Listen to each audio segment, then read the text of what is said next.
Welcome to the City Current Radio Show. I'm your host, Jeremy Park. We're honored each weekend to bring you inspiring stories of organizations and businesses outpowering the good. We're going to kick it off with our good friend, Todd Lochner. He is the general manager and partner at Principal Toyota. Todd, how are you doing? How you doing? I'm glad to be here. Jeremy, thanks for having me on the show. So let's start out. Give listeners a little bit of an idea when you talk about just where Principal Toyota is. Hopefully they've driven by, they've seen the sign, hopefully they're customers, but talk about just where Principal Toyota is and how long you've been doing business here in the Mid-South. Well, I'll tell you, we're real easy to find. If you go right around the 385 loop, you can exit on Winchester and take a right, come right down. We're literally on the corner of Winchester and Quince, located at 7370 Winchester Road. We're family owned. We've been in business for a little over 30 years now. We moved to this location in 2002, completely remodeled the store in 2014, and been here ever since. I worked for the family at one of the Texas stores at Toyota Plano back in 2005. And in 2014, in August of 14, they invited me to come up here and take the store over and become the general manager and partner of the store with them. And so I'll be here 6 years in August. And Memphis has been great, wonderful people, and I've just enjoyed it. The town's great. The people are so friendly, and you know, we've done a lot with the local communities as well. So I've been very, very privileged to be here. Well, that's one of the things is you came in with an open heart, and for people who see you on TV and see you all over the commercials and who know you, extremely giving, extremely generous. And even you've taken a different approach with your marketing and your advertising is you're putting nonprofits and you're talking about community and giving back and making a difference. You're not really even talking about the vehicles. So talk about kind of that approach of putting community first. I kind of had the idea, and it's nothing new. I don't think it's anything that nobody else has ever done, but I've never seen a car dealership do it. And I think people are just tired from a general marketing perspective. I think people are tired of having, you know, the car commercials that yell at you, you know, $6,000 down, 10,000, push, pull, drag, do this, whatever. And when you hear all those outrageous claims, sometimes I think it's almost insulting to people's intelligence. And I thought, you know what? Hey, in order for any business to survive, you have to depend on your stakeholders, which are your number one stakeholders, obviously your clientele, your customer base. And they're the ones that make you successful. The community around you makes you successful. And if you don't give back to that, you're not going to last. There's no sustainability. And so I just thought it made common sense, instead of using our advertising dollars to yell and scream or do the traditional car dealership type approach, is to be involved in the community and, you know, vet out really good charities or local 501c3 companies that actually spend the money in our community and let them have our advertising dollars. You know, bring them on TV with you, introduce them, and let them get their promotion, because I know how well they're doing in the community. And I think that's important. I think that's just our way of giving back. You know, I've had a lot of people that'll ask us to participate in different various things, and I'll offer, great, you know, if it's something that fits our demographic, our vision, and our culture, then I'll offer them to say, hey, how would you like to come on TV and let me promote your organization, or let our advertising dollars be spent for you? And they're usually just overwhelmed, going, what? You know, the first couple of times I did it, I was shocked at the response, not just by the general public, but the actual 501c3 organizations, that the way they responded, like, you're going to do what? You're going to let me promote my organization and you're going to pay for it? And I said, sure. I mean, I think that's the right thing to do. So that's kind of how we, you know, when I first got here, we did a few TV commercials with monthly payments, and it's just the same thing. And I wanted to do something different to really give back to the community. And I really, you know, obviously we know we offer things like we'll pay more for your trade-in, or, you know, we want to make you aware that we have a good service department. We'll beat anybody by 10%.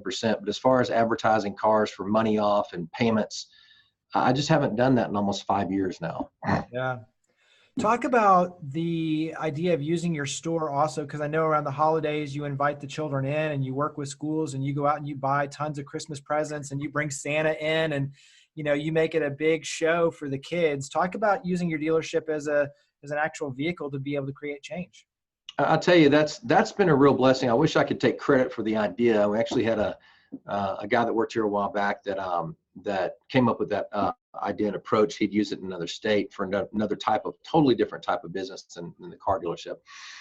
But what we decided to do was to adopt a school that typically, these children weren't going to have Christmases. They weren't going to get anything. And so we contacted the principal and got various teachers who, the first year we did 50 something students. And we raised money within the store. Our own associates at Principal Toyota decided to raise money, and we were able to give a great Christmas to 50 students. The second year we did 100. And we were able to get participation from the local Walmart that's right across the street from us that allowed us to buy basically the products at a discount, and they provided wrapping paper and ribbons, and they also donated a few bicycles. And then the local Chick-fil-A down the street, we've actually had two different Chick-fil-A's participate, the one in Germantown and the one over here on Winchester, that would provide a breakfast box for them, and one would do a breakfast, one would do a lunch. So it was a really great thing. We bring in Santa Claus, and it's amazing to see these kids unwrap all these presents, because they're not cheap presents. They're really good presents, and with bicycles and everything. So it's just it's a big event. I think you've attended a few of them, and it is so humbling and so awe-inspiring to see the look and the wonder of these children when they realize what's happening, because they're told by their school that they're coming to do a field trip to sing Christmas carols to Principal Toyota, and they have no idea what they're getting hit with. And it's to see the kids, and to your point, when they start unwrapping the gifts and they're like, oh my gosh, this is the best gift ever. It's awesome. It erupts. The whole place just goes crazy. Yeah, it's awesome. Talk about on your end, you mentioned paying over. And so right now, especially, you're doing a deal where for used vehicles, if they bring in an offer, you're going to beat it by $1,000. And your whole approach is, why spend that money somewhere else? Keep those dollars local. Let me help those in the Mid-South. Talk about the special offer right now. Yeah, so it's a law of supply and demand, Jeremy. I mean, you know how all this works, that when inventory gets low, you have to look at all your outlets, and there's a finite outlets of how a dealership requires their used car inventory. Number one is that we take them in on trade-ins. Number two is that we'll go to the auction. Number three is that we buy them from people, the general public. And another avenue is the rental car companies. So we try to keep our used car inventory stock. Well, it's not just us. It's a lot of dealers right now are suffering with low inventory as a result of what we've been going through with this pandemic. With the new car factories being closed down, they haven't been producing new vehicles, and they just kind of cranked up the factories in the 1st of May. So that means a lot of the dealers aren't even getting inventory till July to start restocking. So for like us in the Toyota world, our inventory is going to be off. In the month of June, we won't receive any cars. And I usually start with 250 new cars on the ground. And we're probably going to start June with 100 and July with maybe less than 50 or 60. And July, of course, is one of our biggest months. So how are all the dealerships making up? They've got to get used car inventories. But here's what's great for the general public out there, just so if your listeners are aware of this. Because new car inventory has dropped so much, that really hurts us in acquiring used car inventory, because we can't trade for as much, right? So everybody's going out trying to get used cars, and that's driving the prices of used cars higher than I've ever seen them. So if we try to go to the auction and buy it, you basically just have to hold your hand up and leave it up, and you pay way too much for what the vehicle's value is. But how does that help the general public? Well, it's driving up the prices of trade-ins. So when you go right now, there's never been a better time to bring in your vehicle for a trade. You're going to get the highest value on it. Not only that, but you're probably going to get the best deal on a new car as well. Right. With all that's going on. So what we decided to do, I mean, some of you have probably seen the TV commercial that I've been running for about 2 years that will beat CarMax by $500 and bring us a legitimate bid. Well, I'm just ramping that up because I'd rather give the money. So I want you to think about this. If you look at what's going on, obviously CarMax and all the other dealers are giving more for the cars than they normally would because they need the trades. So now tack on an extra $1,000 to that. We need inventory so bad that I'd much rather pass along that extra money that I would hold my hand up at the auction and buy, and get a car that I can have a little bit more time to look at, research it when they come to the lot, instead of frantically trying to buy something at a sale or online simulcast auction. So on the flip side of that, I know I've heard of people out there, I'm not sure if they really exist, but I've heard of people who don't exactly trust dealerships, So, and the sad thing is, the car business over the years have done it to ourselves. I hope that we've tried to, better that in the city of Memphis and people trust us, but I get it. So I know there are people out there that like to go to CarMax or, since Carvana's opened up in our market, Carvana, and then this GiveMeTheVin.com has been advertising quite a bit. And I get it if you want to keep a dealership honest. I totally understand that. We try to be as transparent as possible. We don't try, we are. But everybody's going to miss a trade-in here and there. And people, invariably, they always leave a dealership thinking that I didn't get enough money for my trade. So if you don't trust that, then go to CarMax, go to Carvana, go to GiveMeTheVin.com, and they're going to give you a legitimate bid. Bring it to our store, and we'll beat it by $1,000, providing it's apples to apples. Now, I've had some people ask me, what does that mean? Well, simple scenario.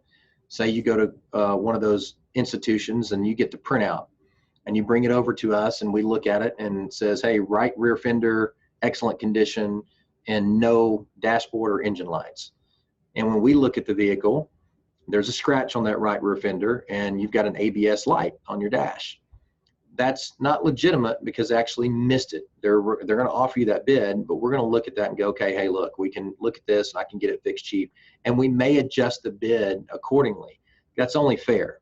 And I'm not saying they do a bad job, but it does happen a lot. I mean, we miss things. We're humans. People at CarMax, Carvana, and Give Me the VIN or whoever else, when they appraise cars, they can miss little things because they get in a hurry. We've done it as well. But if all things are considered equal and the vehicle is less than more than 5,000 and under $60,000, then we'll beat it by $1,000 instead of 500 right now. We've already had a lot of people take advantage of it.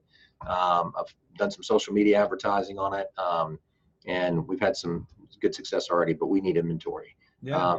And so that's how that's working. Well, and I love the fact that, like you said, let's keep those dollars local. So talk about what are some things that you wish everyone knew about Principal Toyota that they might not know? And I'm thinking around like customer service, your service department. Give us one or two things that put a smile on your face and you say, I wish everyone knew this about Principal Toyota.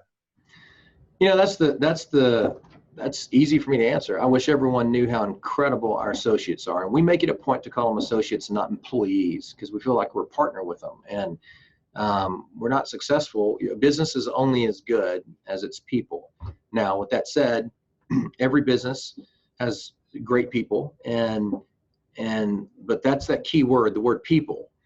And that people, being human beings, is that everybody's going to make a mistake sometimes. Everybody's going to have an off day. Everybody's going to have a bad day. But all things considered, the thing that I'm most proud of, and I wish people really knew, is how incredibly caring our associates are, how much they go out of their way to help people less fortunate, how much they're always coming to me saying, hey, can we raise money for this? We'll do it ourselves. Can we do this? Can we reach out? Can we do a dragon boat run? Can we do the annual 5K walk run for St. Jude's? Can we support this? Can we do this? And, can we raise coats for the shelter? Can we feed the shelter? Can we get blankets in the winter? They are always wanting to do stuff for people.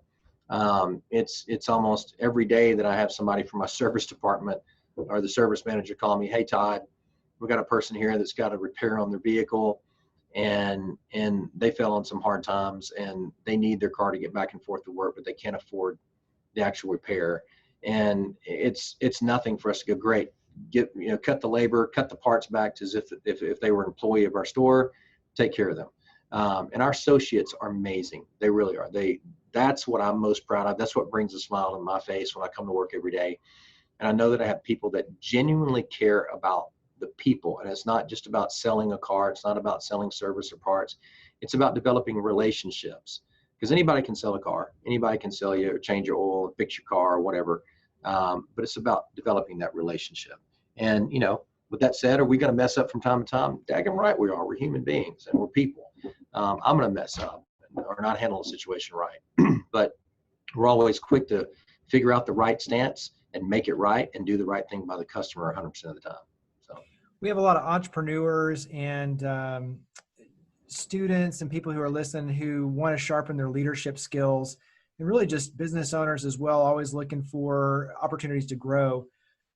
What's something for you as general manager and partner, putting on the business hat, what's something that you've learned over the last few years of working in Memphis, living here, obviously running Principal Toyota? What's something that you've grown personally in terms of your leadership? How have you grown personally? To be a better servant. I think if that's the one thing I could give anybody advice on, is it's servanthood. And, and that's something that I've learned year after year. And the more I do this, the more I manage a large organization with a lot of people in it, is that it all comes down to your ability to serve those around you, not order them or tell them all the time. And when you have that commitment, and I think that really goes back to your core beliefs, whatever religion you may be, but I think the majority of all religious organizations are about servanthood. And when you get that down right, that transcends into business, and that makes a massive impact for the relationships within your organization. And that when your associates and the people who you surround yourself every day inside that organization, when they're happy, when they feel good about what's going on, that automatically transcends to the customer, the end user, which makes them happy, and they can feel it. It's funny. There's an expression I've heard and I've used, and so I don't want anybody to take this as being politically incorrect or anything, but I think it's a compliment, because customers are very much like certain animals, and they can sense anxiety, they can sense fear, they can sense frustration, they can sense unhappiness. And we've all been there. We've all gone to a retail establishment or any type of business, or been put in situations where we feel the people that are working in that banquet or that big event or that particular business or establishment, we know if they're not happy. And if you're just a good human being, you sense that, and it makes you unhappy. It makes you feel uncomfortable, and it doesn't put you in a good place when you're within that organization. Unfortunately, if you leave that way, that's what kind of sticks with you. And you may have just caught somebody on a bad day, but that's what you remember. And that's the key thing, is to make sure that your people are happy, because that fixes everything. And it all starts with servanthood from the top. If you don't serve the people that work for you, they're consistently not going to, they're going to be unhappy, and you're going to have high turnover. What's been one of your favorite bits of advice, or what's been a bit of advice that somebody gave you, and it could be a parent, a mentor, but what's a bit of advice that has helped you along your way? There's a lot. Besides, I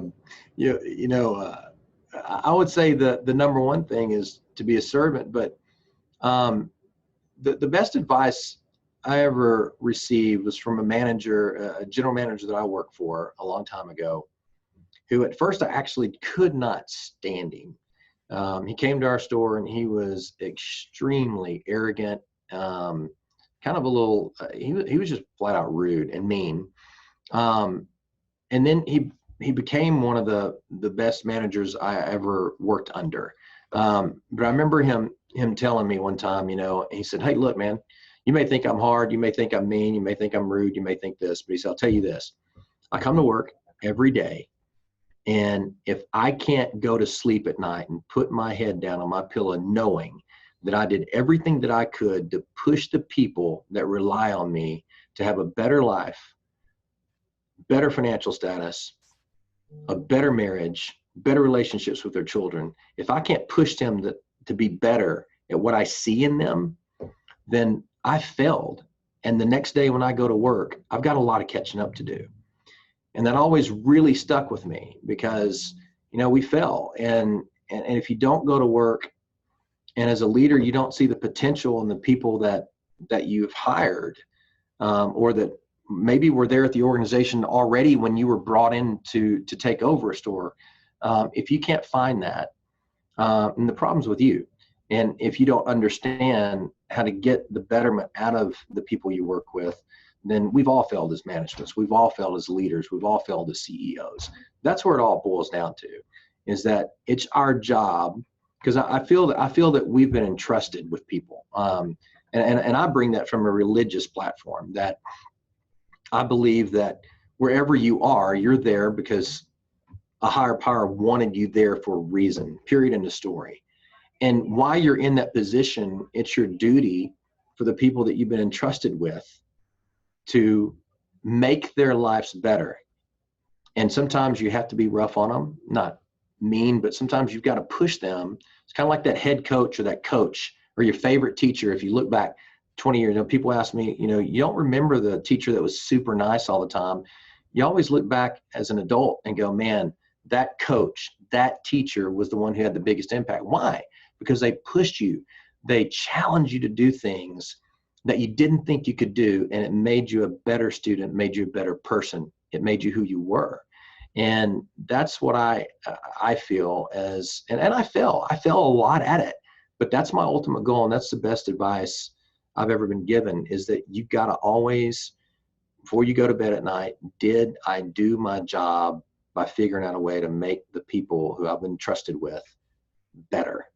And do they have a better life as a result for working for me or the company in which I've been entrusted with? So if you get that down, and it's an everyday thing, it's an everyday constant struggle, it's an everyday battle, it's an everyday thing that CEOs and leaders and managers need to look at, because that's where it all boils down to. You get that right, you'll have loyal people, you won't have turnover, and you'll have a happy work environment.